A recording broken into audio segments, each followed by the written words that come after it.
रुद्रप्रयाग जो आस्था और प्रकृति का अद्भुत संगम है। यहाँ अलकनंदा और मंदाकिनी नदियों का मिलन होता है। इस नगर से दो रास्ते निकलते हैं, एक केदारनाथ की ओर और दूसरा बद्रीनाथ की ओर, जो इसे गढ़वाल का एक प्रमुख तीर्थ स्थल बनाता है।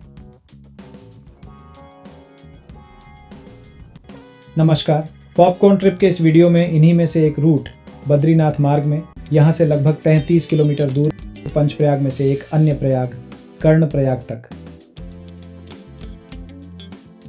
देवप्रयाग से रुद्रप्रयाग को पिछले वीडियो में देखा था। रुद्रप्रयाग से आगे बढ़ते ही फिर से अलकनंदा नदी हमारी साथी बन जाती है। इस यात्रा में लगभग 1.5 घंटे का समय लगा। पूरा रास्ता छोटे छोटे गांवों और हरे भरे पहाड़ों से सजा है।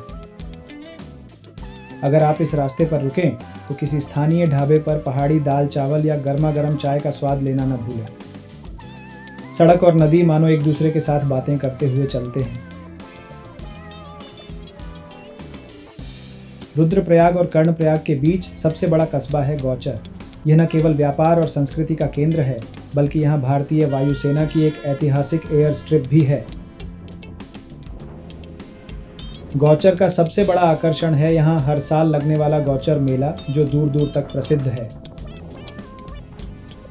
बाजार क्षेत्र देखते देखते इस प्रसिद्ध मेले के बारे में भी जान लेते हैं। यह मेला यहाँ अलकनंदा नदी के किनारे लगता है। इसकी शुरुआत 1925 में हुई थी, जब यह क्षेत्र दूर दराज का था। उस दौर में यहाँ गढ़वाल और कुमाऊं के लोग ऊन, अनाज और हस्तशिल्प लेकर आते थे और मैदानी इलाकों के व्यापारी यहाँ से सामान खरीदते थे।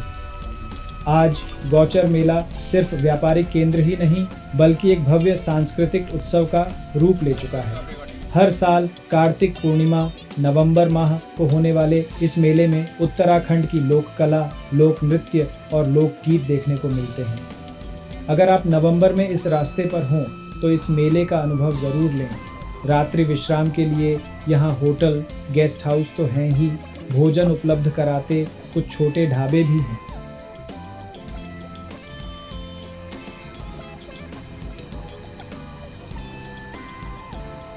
गौचर से आगे खूबसूरत दृश्यों को देखते हुए लगभग 10 किलोमीटर तय कर हम पहुँचते हैं कर्णप्रयाग।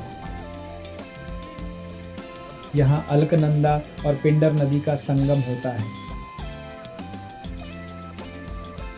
पौराणिक कथाओं के अनुसार महाभारत के महान योद्धा कर्ण ने यहीं पर भगवान सूर्य की तपस्या की थी और इसी कारण इस जगह का नाम कर्णप्रयाग पड़ा। ये धार्मिक स्थल के साथ साथ चमोली जिले का एक प्रमुख नगर है। यहाँ से कर्णप्रयाग नगर में प्रवेश करने से पहले इस बात का ध्यान रखना आवश्यक है कि नगर में प्रवेश के लिए कुछ निश्चित मार्ग हैं। आगे जाकर 3 मार्ग मिलते हैं। सबसे राइट हैंड वाला मार्ग से प्रवेश निषेध है। इस मार्ग से सामने से आने वाले वाहनों के लिए है। बीच वाले मार्ग से कर्णप्रयाग के मिडल बाजार क्षेत्र से होते हुए गैरसैंण, बागेश्वर, कौसानी और अल्मोड़ा आदि स्थानों को, और सबसे लेफ्ट वाला नंदप्रयाग, गोपेश्वर, बद्रीनाथ, हेमकुंड साहिब, फूलों की घाटी को जाता है। यहाँ रात्रि रुकने के विकल्पों की जानकारी स्क्रीन में दिख रही हमारी वेबसाइट popcorntrip.com से मिल जाएगी। इस तरह हमारी यात्रा रुद्रप्रयाग से कर्णप्रयाग तक यहीं समाप्त होती है। ऐसी ही ट्रैवल रिलेटेड वीडियोस मिलते हैं पॉपकॉर्न ट्रिप चैनल में।